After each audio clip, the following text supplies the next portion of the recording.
साबिका रिवायात के मुताबिक जल्द ही हजरत साहिब का बयान शुरू हो जाएगा। जिगर गोशा कयूम ज़मा जानशीन हजरत हाफिजुल हदीस वल कुरान वारिस उलूम मारिफ हजरत हाफिजुल हदीस पीर तरीक़त रहबर शरीयत मुफ्ती पीर सैयद मोहम्मद नवीदुल हसन शाह साहिब मशहदी सजादा नशीन दरगाह मुक़द्दिसा जलालिया बिखी शरीफ तशरीफ़ ला चुके हुए हैं। पूरे गांव वालों की ये खुशबख्ती है कि किबला पीर साहिब ने दोबारा हमारे गांव को ये सादत बख्शी है कि आप तशरीफ़ ला चुके हैं। थोड़ी देर बाद मस्जिद में हम सब आपके दीदार से भी मुशर्रफ होंगे और आपका खिताब भी इंशाअल्लाह समाअत करेंगे। अल्लाह के वलियों का दीदार करना बहुत बड़ा माना रखता है। अल्लाह वहदहू ला शरीक ने कुरान मजीद में इंसान को हर लम्हे के लिए रहनुमाई अता फरमा रखी है। अगर इंसान तिजारत करना चाहे तो ये कुरान फिर भी रहनुमाई अता फरमाता है। अगर ये इंसान अपने वालिदैन के साथ रहकर रब ताला की रज़ामंदी और वालिदैन की रज़ामंदी चाहता हो तो कुरान फिर भी रहनुमाई अता फरमाता है। अगर ये कुरान भटके हुए बंदे को मिले तो वो बंदा इसको अपना मशल राह बनाए तो ये उसे भी मंजिल अता कर देता है।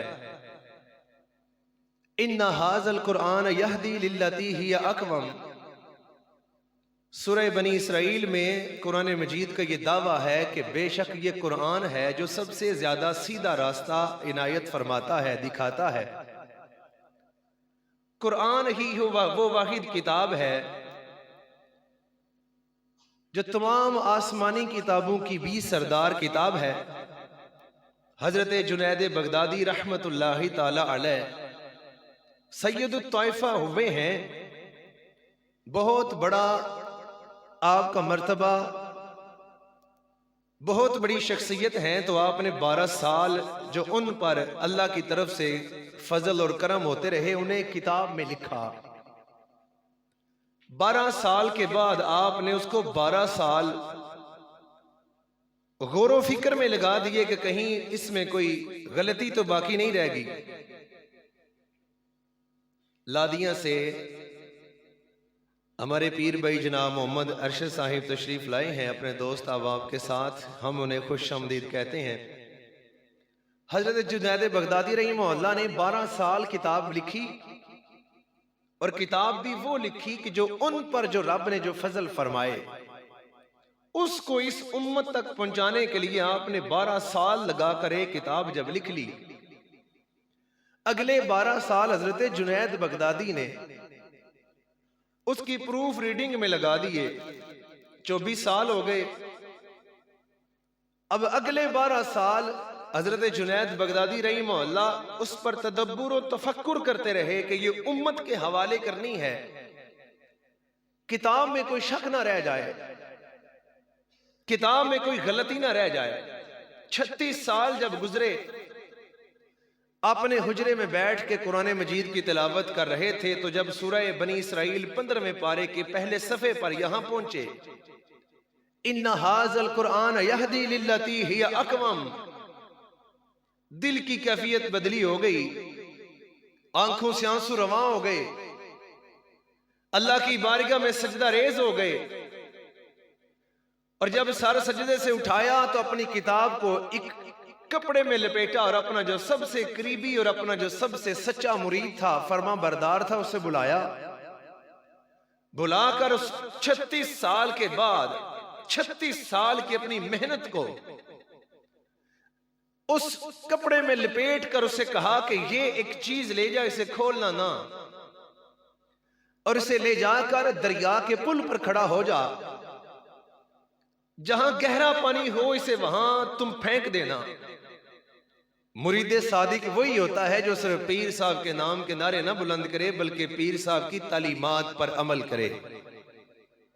मुरीद सादिक था, सच्चा मुरीद था, मानने वाला था। अल मुरीद ला युरीद, इसका माना मफहूम अपने जिस्म पर इतलाक करने वाला बंदा था। उसी तरह मुर्शिद की दी हुई अमानत को ले गया, जाकर पुल पर खड़ा हुआ, जहां से पानी को गहरा महसूस किया वहां जाकर उसे फेंक दिया। जब फेंका तो हालात बड़े अजीब देखे। पानी ने इस तरफ से भी, दाईं तरफ से भी, बाईं से भी, आगे पीछे से भी ऐसे खड़े होकर, जैसे गोद बनाई जाती है, जैसे हम दुआ मांगने के लिए मर्द हजरात जब हाथ उठाते हैं, पानी ने ऐसे करके उस चीज को जो आपने, वो किताब जो आपने लपेट कर देकर भेजी, उसे ऐसे करके अपने आगोश में ले लिया, समेट लिया। मुरीद बड़ा हैरान हुआ। अल्लाह जाने मुर्शिद ने कौन सी शय अता कर दी है जो यहां इतनी कीमती, इतनी रूहानी, इतनी खास शय इनायत की है, जो पानी के हवाले करनी थी, जो दरिया बुर्द करनी थी। हैरान होकर लेकिन खामोश होकर वापिस अपने मुर्शिद के दरबारे पर जब जाता है तो मुर्शिद भी वही होता है जो मुरीद की हालत को देखकर फिर उसकी हालत को सही सलामत जगह पर लाने की ताकत भी रखता हो। आपने जब मुर्शिद की परेशानी को देखा तो फरमाया, तो संगिया परेशान क्यों है?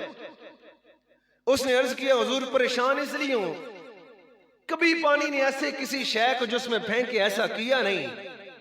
आपने कौन सी शय दे दी कि पानी भी उसका इतना अदब व एहतराम बजा ला रहा है? हजरत जुनैद बगदादी रहमतुल्लाह ने फरमाया, अगर तेरे साथ ऐसा वाकया पेश ना आया होता तो मैं कभी इस राज से पर्दा ना हटाता। अब कहीं तेरा कोई ईमान डगमगा ना जाए, कहीं तेरी अंदर की कैफियत तुम्हें तकलीफ ना दे। तेरी परेशानी को दूर करने के लिए बता देता हूं कि यूं 12 साल लिखने में लगाए, यूं 12 साल उसकी गलतियां दूर करने में लगाए, यूं 12 साल उस पर फिर तदब्बुर और तफक्कुर किया कि उम्मत को दूं कि ना दूं, उम्मत के हवाले करूं कि ना करूं। फिर जाके जब कुरान की तिलावत कर रहा था, इस आया पर पहुंचा, इस आयत पर पहुंचा, इन्ना हाज़ल कुरान यहदी लिल्लती हिय अक़वम, बेशक ये कुरान है जो सबसे ज्यादा सीधा रास्ता दिखाने वाली किताब है। तो जुनैद की कैफियत बदली हो गई। जुनैद ने सोचा कि ऐ जुनैद, तुझ पर जो रब ने करम किए वो किए हैं, ये तुझ पर हैं। तेरी किताब चाहे 36 साल लगाकर 1000 मर्तबा गलतियां दूर करके तू उम्मत को वो राह नहीं दे सकता जो रब की किताब कुरान दे सकती है। कुरान इतना अपने अंदर फैज रखता है, कुरान इतना अपने अंदर इंसान के लिए एक मंजिल तक पहुंचने के लिए हसीन रास्ता रखता है। हजरत इमाम शाफई अलैहिर्रहमा, आपने भी इसी तरह किया। आपने भी उम्मत की रहनुमाई के लिए एक खूबसूरत किताब लिखी कि इंसान को कामयाबी का रास्ता कैसे मिलेगा। अब जब किताब मुकम्मल हो गई, अपने एक शागिर्द को बुलाया, उसे कहा कि किताब को पढ़, मैं इसकी गलतियां सुनूंगा कि कहीं इसमें कोई गलती तो नहीं। और ये लिखने लिखाने वालों को ही इस बात का पता है कि किताब खुद जब लिखें, उसकी खुद जब प्रूफ रीडिंग करें तो इतनी बारीक बिनी से नहीं हो सकती जितना दूसरा बंदा पढ़े तो वो बारीक नुक्ते भी निकालता है।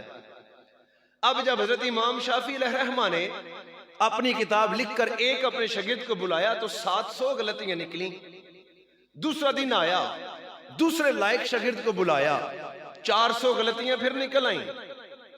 अब तो चाहिए था प्रूफ रीडिंग मुकम्मल हो गई, लेकिन इमाम शाफई आज का कोई मौलवी साहिब नहीं, इमाम शाफई फिक्र के इमाम, उन्होंने तीसरे दिन अपने शागिर्द तीसरे को बुलाया।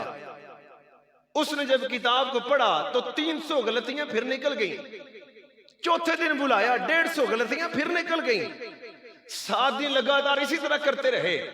इमाम शाफई रहमतुल्लाह ने किताब पकड़ के तो उसको छपवाया नहीं, रख दिया और कहा कि कसम अल्लाह पाक की, ज़ालिकल किताबु ला रैब फी, ये शान सिर्फ कुरान मजीद की है, ये सिर्फ कुरान मजीद का ये खासा है।